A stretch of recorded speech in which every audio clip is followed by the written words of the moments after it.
Okay, we're back. We're going to continue working on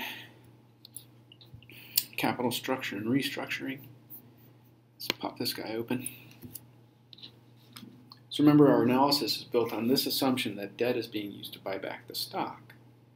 Now, many firms would rather use their debt to take on projects, and it could be that they're barred from buying back stock. In markets like Germany, that's not allowed, right? So let's assume projects would be in the same line of business and they would have the same cash flow generating capacity.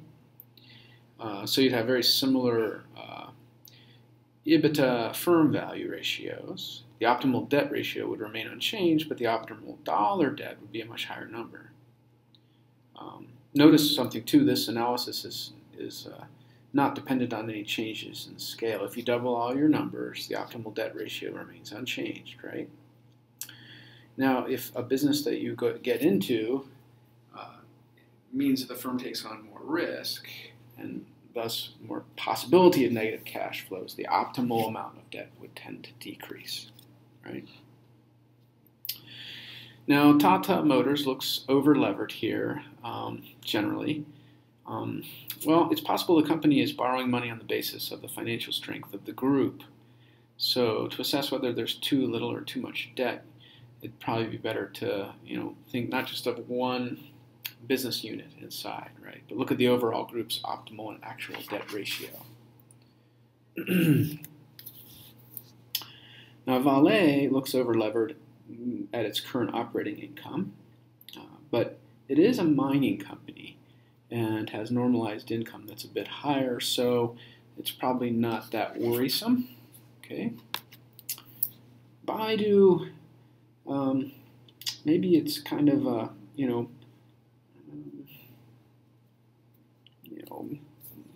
young, snappy, quickly growing kind of firm, real high flyer when it comes to its market cap, but right, it doesn't want to take on much debt because it has low operating income in terms of, comparing to its market value, right? And at Bookscape, this private business, look at this situation. The optimal debt ratio for this private firm is 30%. See, the cost of capital is flat between 10 and 30%. And the firm value gets maximized. Now, private owners, they tend to view default risk far more seriously than stockholders in a publicly traded firm. So private owners tend to be far more cautious when it comes to trying to move to optimal. And you can, in a sense, extend that argument to closely held publicly traded firms. You tend to expect those firms to have lower debt ratios,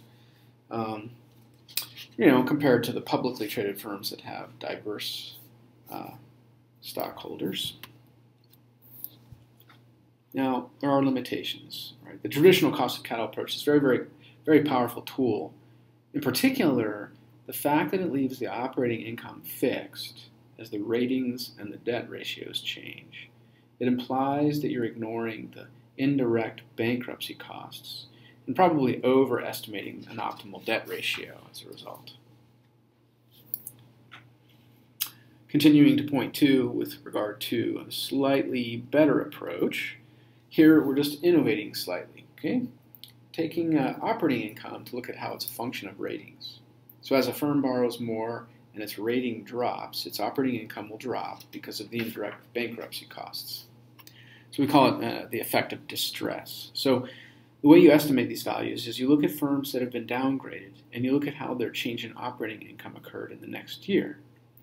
Now, keep in mind there's a lot of noise when it comes to estimating these values. So quite a lot of variation exists, and it's not perfect, but you got to be aware of how highly variable this is, and being cautious means going to maybe a wider range of possible scenarios if you want to have an increased confidence with the way you want to estimate the effects of any distress. So now what we notice is the optimal debt ratio has stayed at 40%, but now you've got a much steeper cliff. So we're bringing operating income into place and the cost of capital. When these change, the optimal debt ratio might not really be where it was before. The firm value might be maximized at a different point, right? Because you've got higher operating income at another point in the sheet here. And it might have a higher cost of capital because you're now loading in this issue of income.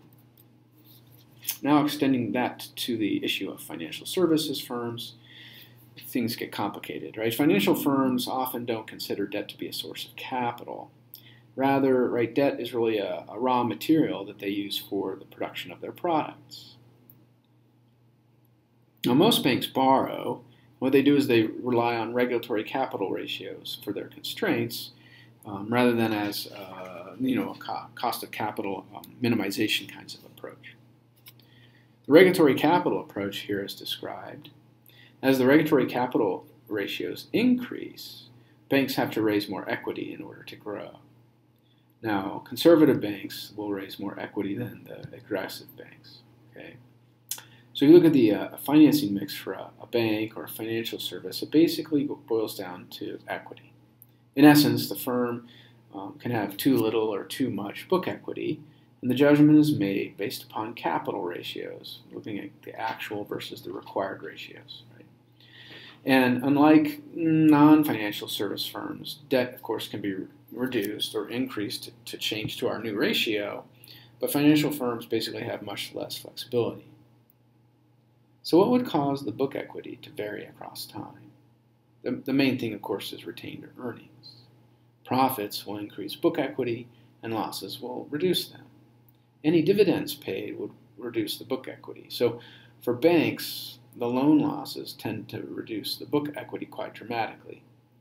See, so a bank can go from being in very, very comfortable overfunded status to a radically underfunded status quite overnight.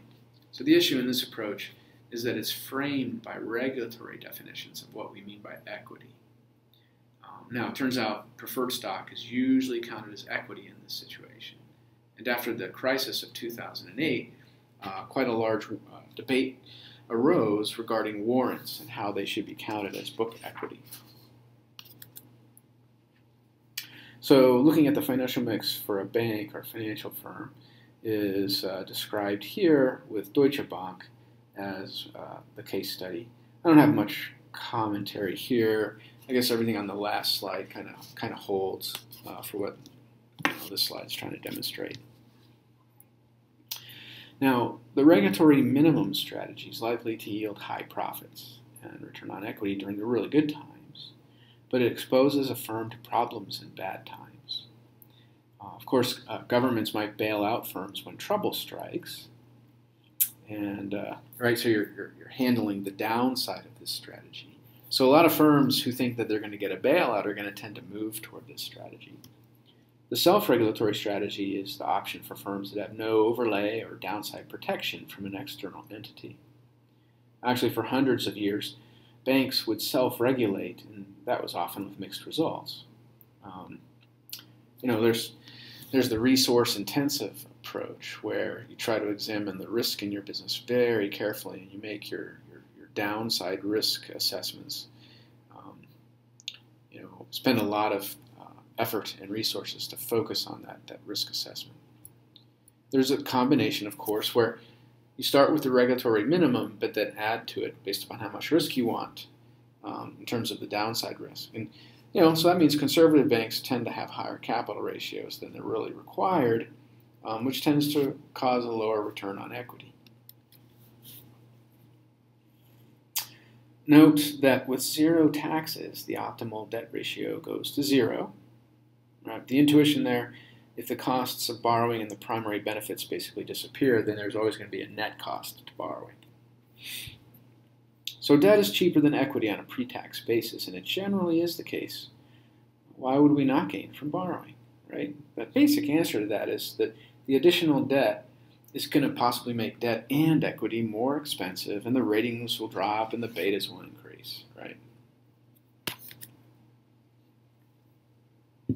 If you look at the different firms, the answer to the puzzle of why you have growth firms here in the list is that you get this nice comparative framework. Even extremely profitable firms like Apple and Google tend to have very low optimal debt ratios. It's kind of fascinating, right? They have very huge dollar profits and their market values are huge. But now we get a sense of why that would be the case by looking at this slide. It's got partly to do with the issue of operating risk. A risky firm could be very profitable in a good year.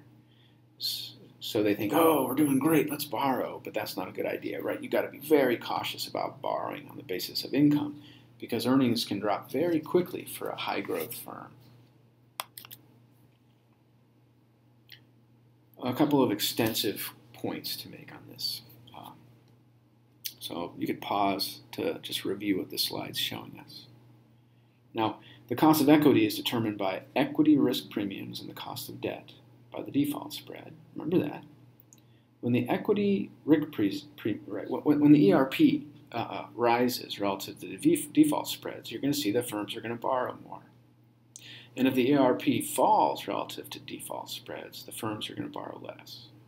So the graph has the implied equity risk premium and the default spread on a middle-of-the-road BAA bond going back to 1960.